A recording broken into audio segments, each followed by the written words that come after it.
Good afternoon, hello, my name is Daniel, this is the TriathlonDan YouTube channel. This is Jono from We Buy Cycle, and I've dragged you away from your desk with ringing phone, pinging emails, bikes everywhere, so I appreciate your time, Jono, thank you very much. Now, I've been here a few weeks ago, and we've done some videos on bikes, haven't we, at We Buy Cycle, so I got a few different bikes, I had a look at them, different price points. What I wanted to focus on today was the lower end, the budget end, the more budget-friendly end of the market, and what does that get you? So, we've got 4 bikes to look at. These are all around £1,500, give or take a couple of £100, and they're different types of bikes. Now, Jono, you're a self-confessed bike geek, so that's why I've got you involved, because I'm not going to know too much about these, and instead of me reading out a spec sheet, I thought I'd just get you involved, if that's okay. All right, let me start off, as I mean to go on, the colour on this is incredible. It's another flip paint, isn't it? Yeah, Trek's at it again. I absolutely love it. All the time. Yeah. They make a really nice looking bike. Awesome. So this is an Emonda SL5. So where does this sit in the Emonda range? It's entry level. Entry level, okay. Yeah. But it's carbon frame, isn't it? Yeah, carbon frame. Yeah. So it can carbon frame, 105 mechanical, 11 speed. Yep. Compact crank with a 32 cassette, is it? Or 30 cassette? It looks like it. Yeah. That's me all over that. Perfect. 32. You could probably do with a 34. I could probably do with a 34, yeah. Okay, so, I mean, talk to me about this bike, Jono. What do you think you get for your money? Where are people winning with this, and where are the compromises? So, Trek always make a good carbon frame. They're always well made, nice frames to ride. You're getting the lower end carbon with this, so it's the 500 OCLV carbon, but even so, it's at the price point, it's good enough. So versus other ones, it's going to be perhaps slightly heavier, and they say not slightly heavier, yeah, a little less stiff because the layout's slightly different. Yep. The level of carbon they use is slightly different. Yep. Then you've got Bontrager wheels. Now they're the alloy Bontrager sort of kind of entry level wheels, but they're a decent wheel. Yep. You know, they're slightly heavy, but you're not going to notice too much. It is the first thing that you always upgrade with a bike if you want to make a bike faster, better. But these are great wheels for the budget sort of thing. And then you get in a really reliable 105 Shimano group set that is going to go and go and go as long as you look after it. Yeah. You know, I see people commenting on forums and Facebook all the time saying, "Oh, this didn't last, that didn't last," and you see the state of their bike, and you think, "Well, that's probably why." Looks like Marmite in the drive-thru. Clean your bike. I'm going to start a campaign. Clean your bike. Got it. I'm a big fan of that. I always think if you're buying a bike, and if it's your first bike, or if you just want one bike, and you're thinking about budget, get the best frame that you can, because you can change the bits as and when things pop up on marketplace, or you want to change what discipline you're doing, and so on. So I think this is a brilliant show. Okay, now being a triathlete, my eyes are immediately drawn to this, because this looks like there's some sort of storage box in the bottom bracket, Jono. I'm going to start sticking some malt loaf in it or something. Absolutely. Talk to me about this bike. I mean, Specialized seem to dominate the entry-level market range from what I see on club rides. I don't know if that's the same for what you see, but... Specialized in this country dominate the market across the board. The tarmac is... whenever we get a tarmac in here, it's gone within a week. Wow. And they're good bikes. Some nice little touches. This is an older bike. Yeah. It's their endurance road bike, but they put things like Future Shock on it, which is pretty cool. Oh, I was trying to look how that worked. Yes, you can change the springs on that, so you get a blue, a black, and a yellow, I believe, and different colours, a different strength of spring. Yep. So one of them will be absolutely stiff. I think this has got the bounciest, shall we say, for want of a better term, in there. So cool. You get that, and then obviously you get a coupling system here, which adds a little bit of compliance at the back. You've obviously got the Zephyr. Yep. Or what was the Zephyr? It's CGR on this model. Seat post, which just gives a little bit there as well. So is this a tarmac? No, it's a Roubaix. Roubaix, got it. Okay, right. This is like, if you ride on the rough British roads, like this is pretty much commuter bike, sort of like 100%. Winter bike, commuter bike, even a summer bike.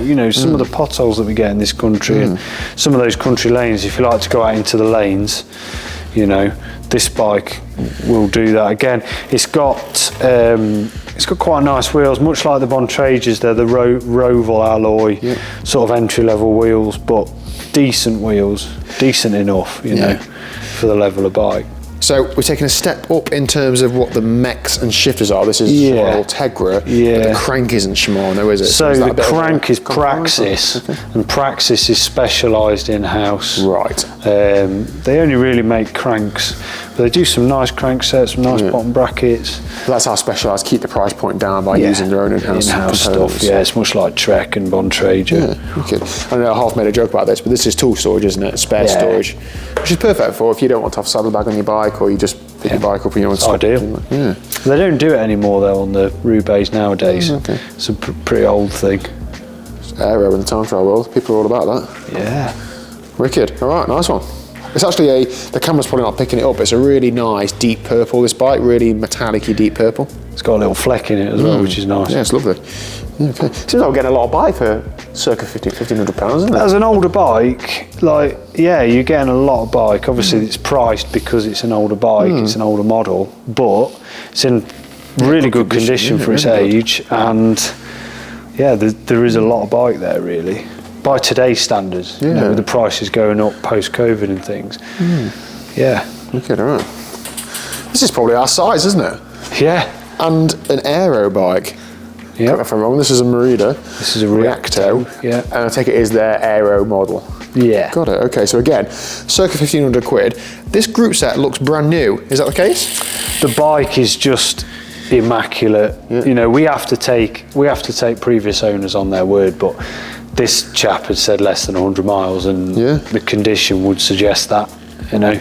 Yeah. There's some things like on the chain ring teeth and the cassette, like you can't fake that, can you? Like you can make it look brand new. And obviously that usage, that's always a tell for us. But when you look over the bike, the bearings, the cables and things like that, brake pads, you'd suggest it's done less than 100 miles. Yeah, perfect. Really. Might have done a touch more. Yeah. Okay. So again, we're an aero bike, monofive mechanical hydraulic discs. Wheel set, what's the wheel set like? Again, just a Merida own brand, I believe. Yeah, Merida Expert. Again, own brand, decent enough alloy wheels. Yeah. At the end of the day, it depends what you want out of a bike. Obviously, if you're buying this bike to do your fastest triathlon on, your fastest time trial time on a road bike, you're probably going to want to upgrade the wheels to get something a little lighter, a little bit more aerodynamic. But really, at the end of the day, at the price point, this is good enough. If you're starting off at a £1,500 bike, you're going to still be under £2,000 with some decent wheels on it, aren't you, really? Yeah, 100%, especially on the second-hand market. Yeah, perfect. Now I've got the bars feel ever so slightly shaped, like they're a bit aero on the top. That's quite nice, isn't it? Quite comfy. Yep. This has got an internally routed stem. So this is an FSA SMR stem. So I believe, and I'm not a mechanic, I believe the cables route through the bearing in there, so it's all fully internally routed, which really clean, isn't it? Again, just looks clean. It is more of a fuss when you've got to take it into the bike shop. If you're quite handy yourself, it's not a massive job to do. But the bars, the beauty with this is the bars aren't actually internally routed, so the cables are neat. Recessed. But you can just change the bars up quite easily. So if you wanted to go a bit narrower, as is the trend nowadays, you could easily do that by just taking the shifters off, put some new bars on, and away you go. That's actually really useful, because you underestimate I'll just take it to a bike shop and get them to do that. It's a long job, isn't it? If it's 2 or 3 hours work. If it's fully internally routed, you're probably looking, and particularly down in London, like 250 quid. Wow. Straight off the bat for the job, because it's half a day's job. Yeah. It can be for some bikes, and that's genuinely honest. When you take into account coffee breaks and phone calls and things like that, it can take half a day to get one of those bikes, and that's a proficient mechanic. And again, I'm pretty sure someone will put in the comments, it doesn't take me that long to do it. I've been mechanicking for 35 years, but sure. Got it. Tell you what, let's do a YouTube video. We'll do a time lapse, and we'll see whoever comments in the video how fast they can do it. We will put you to the test. And the brakes need to work afterwards. Now this is the classic Bianchi. This is the one. Did Bianchi do bikes in other colours? Was this it? Yeah, but no one buys them. Got Well, it. they shouldn't. What's the official colour for this, do you know? Celeste. Celeste. Got it, okay. So we have a Bianchi, I don't know what the model is. It's a Sprint. Okay. Sprint 105. Again, carbon frame. Yep. And again, it's one of their aero offerings. Yeah. So not like the Ultra. The Ultra is their like super aero bike, but this one, yeah, it's got the aero touches at a budget price point. Yeah. So 105 mechanical. Again, this looks pretty new. I think with this sort of price point, there's a lot of people that buy their first bike around this sort of price point, and maybe cycling isn't for them. Yeah. So do you see a lot of that? They're not used very much in there. 100%. Yeah. Or I got it on Cycle to Work because it was a great deal. Yeah. And then actually I don't want it anymore. Yeah. It's just fair enough because we'll buy them, won't we? Absolutely. Yeah. Perfect. So externally routed cable. So not like the Merida. It does look a little bit more messy, doesn't it? But we've got to remember that price point. And again, if you're coming in as a beginner, things like that, it's much easier to service. Yeah. Much easier to service. And to learn as well. If you want to go and teach yourself, which I think everybody who wants to ride seriously should teach themselves the basics, so that if you're out and you have a problem, you can at least deal with it. If you've got a bike like this, you can probably deal with it a lot more easily than you would with, say, the Merida if there was a big problem. You haven't got my missus' phone number, have you? Wow. Just make the call. And There we go. okay, wheel set then. DT Swiss P1800. Yep. I believe these are a very similar wheel set to what come on my Canyon Greasel. Yeah, they're kind of middle range sort of wheel set with DT. So an alloy wheel Decent spline wheel set. Bladed spokes, actually. That's quite fancy, isn't it? These were actually, those wheels are an upgrade on this bike. Okay. So you're getting a nice set of alloy wheels, really. I'm not sure what the price point is on these P1800s, but yeah, they're a nice wheel. And I think some of them, these are the just spline hubs, some of them have 270 or 250? 270s are the 270s, but so some of them have the spline 270s, but there's so many different offerings. years and things. Yeah. And stuff. Okay, Not so a massive DT Swiss geek. I don't really know too much about them apart from the carbon stuff. 105 mechanical speed. You can't really go wrong, can you? In terms of maintaining it as well.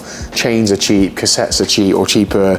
Chain sets are cheap. It's a workhorse group set, and basically 105 is, I think personally, what killed Campagnolo in this country. It's massive still in Europe, don't get me wrong, but like the Centaur and that sort of level of Campagnolo didn't really match up when it came to the 11 speed 105s. Just so good. So for circa 1,500 quid, we've had a mix of aero bikes, endurance bikes, all-day bikes with some suspension in them, and then maybe a little bit of both in this one. I think there's still plenty of options for that money, and I know there's other options. People out there can do cycle to work and can buy things off Facebook Marketplace and so on, but places like here where you get a warranty, you're getting somebody that actually looked over it, a mechanic has said, yes, that's not going to kill you. Like, there's a lot of peace of mind with that, isn't there? Yeah, so, 100%. I don't think cycling is that horrendously as expensive as some people make out. Providing you pick the right equipment, you don't need the Dura Ace group set, you don't need the 60 carbon wheels. And when you go on Instagram, just look at the pictures, enjoy them. Yeah. You don't need it. Yeah. You can have it if you can afford it and want it, but it's not a necessity. You'll still have as much fun on one of these. 100%. You won't notice when you're getting dropped. Yeah. I promise you. That's not something to blame as well, isn't it? We've got to have our excuses ready-made. Perfect. Right, Jono, thank you very much for your time. I'll see you soon. No problem.